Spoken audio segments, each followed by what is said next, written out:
21 महीने बाकी हैं। कहीं ये कानून लाकर हुकूमत खुद किसी बहुत बड़े मैस में तो नहीं फंसने जा रही। इलेक्शन कमीशन मानने को तैयार नहीं है। आपने कानून बना दिया है, लोगों को अभी स्टिल अभाम है कि क्या 2023 के इंतखाबात में ये मशीन इस्तेमाल होगी या नहीं। आप कितने कॉन्फिडेंस है, कितने % चांस है कि इस्तेमाल होगी?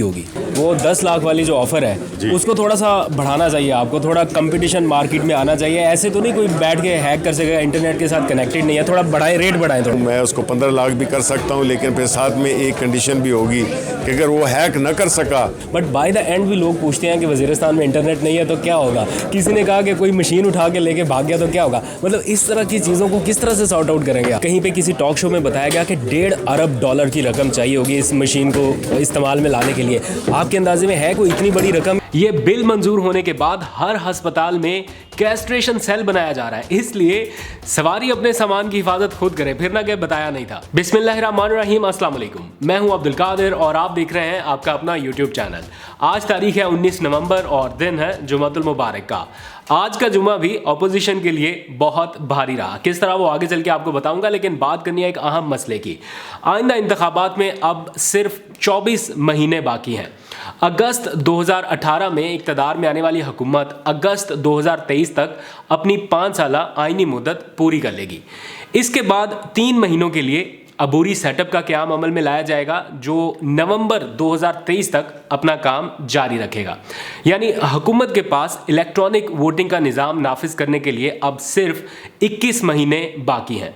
कितनी मशीनें चाहिए, कौन तैयार करेगा, क्या वाकई इन इलेक्ट्रॉनिक वोटिंग मशीनों को तैयार करने के लिए $1.5 अरब से ज़ायद की रकम दरकार है, क्या इलेक्शन कमीशन इस जिम्मेदारी को निभा सकता है या नहीं, और सबसे अहम ये कि वज़ीर आज़म इमरान खान क्या सोच रहे हैं।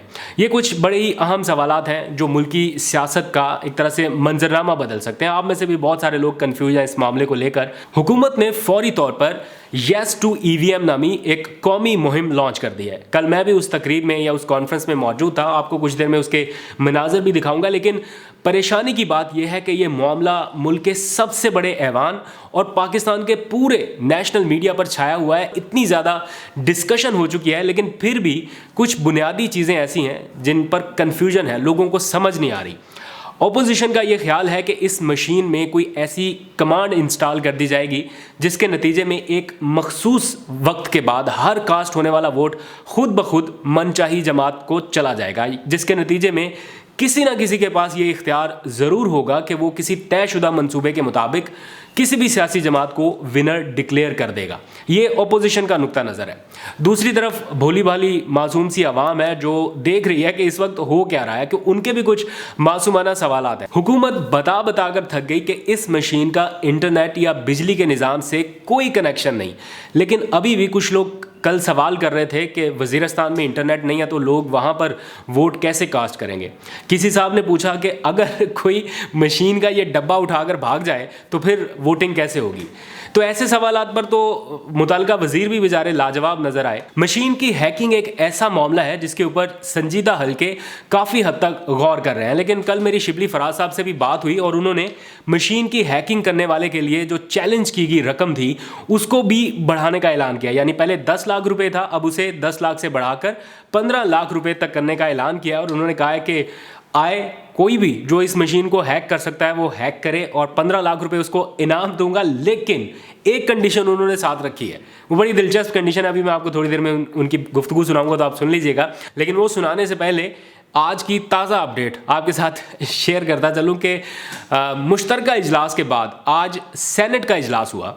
2 दिन पहले मुश्तरका इजलास, आज सिर्फ सेनेट का इजलास हुआ और उसमें भी ऑपोजिशन को हुई है बहुत बुरी शिकस्त। हुकूमत ने मज़ीद अहम तरीन 3 बिल्स मंजूर करा लिया है। मतलब पहले 33 बिल्स की रिकॉर्ड कानून साजी, जिसके ऊपर काफ़ी शोर शराबा हो रहा है ना, कि 1 घंटे में 33 बिल्स मंजूर करा लिए हुकूमत ने। आप में से बहुत सारे लोग तफसील पूछ रहे थे कि कौन कौन से बिल्स मंजूर हुए।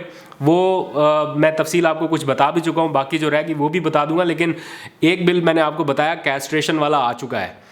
तो पाकिस्तान भर के जितने भी हस्पताल हैं, ज़िली सतह पर हैं या तहसील की सतह पर हैं, जितने सरकारी हस्पताल हैं वहाँ पर एंटी रेप सेल या कैस्ट्रेशन सेल जो है वो कायम किया जाएगा। ये हुकूमत ने असूली फैसला कर लिया है। और ये भी ज़हन में रखिए कि इस बिल की मुखालफत में थे बहुत सारे हुकूमती शख्सियात, लेकिन वज़ीर आज़म इमरान खान के इसरार पर यह बिल मंजूर हुआ। इसलिए किसी ने भी कोई हैंकी पैंकी की या कोई उल्टी सीधी हरकत की तो वो किस चीज़ से हाथ धो बैठेगा आपको बताने की ज़रूरत नहीं है, इसलिए एहतियात बहुत लाजम है। खैर, मज़ीद अहम तरीन बिल्स आज के दिन मंजूर हुए हैं। मतलब 33 बिल मुश्तरका इजलास में उससे दिल नहीं भरा, 3 बिल आज मंजूर करा लिए। उनमें एक सहाफ़ियों के तहफ़्फ़ुज़ के लिए भी एक बिल था। मैं शुक्रिया अदा करता हूँ हुकूमत का कि उन्होंने ये बिल मंजूर करवाया।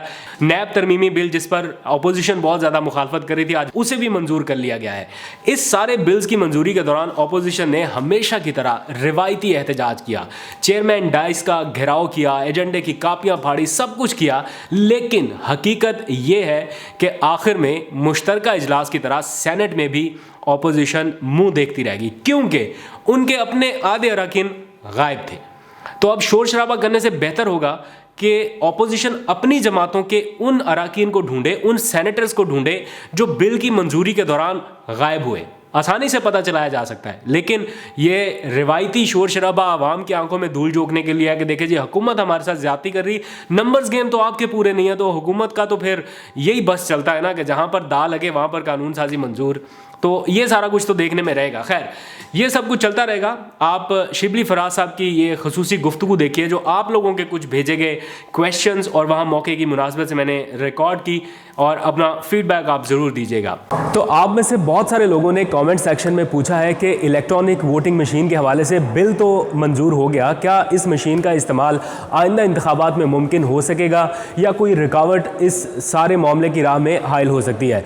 तो इस वक्त मैं वजारत साइंस एंड टेक्नोलॉजी में मौजूद हूँ। थोड़ा सा आप आगे आते जाइए। यहाँ पर जर्नलिस्ट क्लास के लिए एक डेमो जो है वो अरेंज किया गया है ताकि बताया जा सके आवाम को भी और लोगों को भी जो साफ़ी हैं उनको भी कि ईवीएम का इस्तेमाल जो है वो यकीनी बनाया जाएगा आइंदा के इंतखाबात के लिए, और ये महफूज भी है। और यहाँ पर आप देख सकते हैं जगह जगह पर स्टैंडीज जो हैं वो लगा दी गई हैं और इनके ऊपर लिखा गया है कि ईवीएम को हाँ, धांधली को ना। इसका मतलब ये है कि धांधली से बचना है तो इलेक्ट्रॉनिक वोटिंग मशीन का इस्तेमाल यकीनी बनाना होगा। वफाकी वज़ीर शिबली फराज यहाँ पर पहुँच चुके हैं, डेमो भी दिया जा रहा है। तो आइए आपको उनकी तरफ लिए चलता हूँ और देखते हैं कि वो क्या बता रहे हैं। कब तो शिबली फराज साहब हमारे साथ इस वक्त मौजूद हैं। इनसे पूछते हैं, शिबली साहब, वो 10 लाख वाली जो ऑफ़र है उसको थोड़ा सा बढ़ाना चाहिए, आपको थोड़ा कंपटीशन मार्केट में आना चाहिए। ऐसे तो नहीं कोई बैठ के हैक कर सकेगा, इंटरनेट के साथ कनेक्टेड नहीं है, थोड़ा बढ़ाएं, रेट बढ़ाएं थोड़ा। नहीं, देखिए, मैं बिल्कुल रेट बढ़ाने के लिए बिल्कुल हाजिर हूँ। मैं उसको 15 लाख भी कर सकता हूँ, लेकिन फिर साथ में एक कंडीशन भी होगी कि अगर वो हैक न कर सका तो फिर उसको जो है ना 1 लाख रुपए का कम से कम जुर्माना होगा। तो अगर आप मशीन हैक करना चाहते हैं, ट्राई करना चाहते हैं, 15 लाख की ऑफ़र है आपके पास, लेकिन अगर ना हैक कर सके तो 1 लाख रुपया जुर्माना भी होगा। शिबली साहब, एक चीज़ मैं यहाँ पे पूरी प्रेस कॉन्फ्रेंस में मैंने देखी है, आपने पूरी ब्रीफिंग दे दी कि इसमें इंटरनेट नहीं है, इसमें कोई ऐसा चीज़ नहीं है, बट बाय द एंड भी लोग पूछते हैं कि वज़ीरिस्तान में इंटरनेट नहीं है तो क्या होगा। किसी ने कहा कि कोई मशीन उठा के लेके भाग गया तो क्या होगा। मतलब इस तरह की चीज़ों को किस तरह से सॉर्ट आउट करेंगे आप? देखिए, ये वक्त के साथ साथ मेरा ख्याल है कि हमने तो बड़ी पिछले 4 महीनों से इस बारे में पूरी कोशिश की है कि हम बड़े अच्छे तरीके से इसको लोगों को बता सकें। हमारे ने वीडियोज़ भी रिलीज़ किए हैं जिसमें कि तरीक़ाकार बताया गया है। लेकिन देखें, ये होता है हमेशा, आपके पास, हमारे पास टाइम है। ये जब हम इसमें फाइनलाइज हो जाएगा सब कुछ, तो फिर ज़ाहिर है कि एजुकेट करना, मीडिया पे लोगों को, अपने यूनियन काउंसिल लेवल पे तक लोगों को इसमें ट्रेनिंग भी दी जाएगी और उसको लोगों को आगाही भी दी जाएगी कि उनसे ज़हन से ये क्लियर हो जाए कि जी इसमें ना इंटरनेट का दखल है, ना बिजली का दखल है, ना वाईफाई का, ना ब्लूटूथ का। सर, एक चीज़ और बताएं, कहीं पे किसी टॉक शो में बताया गया कि $1.5 अरब की रकम चाहिए होगी इस मशीन को इस्तेमाल में लाने के लिए। आपके अंदाजे में है कोई इतनी बड़ी रकम, या कितने अप्रॉक्सीमेटली कितने में हो जाएगा? देखिए, मैं तो ये बता रहा हूँ ना कि अगर आप जो बाहर की जो कंपनीज थी जिन्होंने कोट किया था कि $700 से $900 में वो ये मशीन दे सकते हैं, उस हिसाब से तो बड़े पैसे बनते हैं। लेकिन हम ये नहीं चाहते हैं कि वही मशीन हो जो कि हम दे रहे हैं, बिकॉज़ इसमें हमारा कोई इंटरेस्ट नहीं है कि मशीन किसकी हो।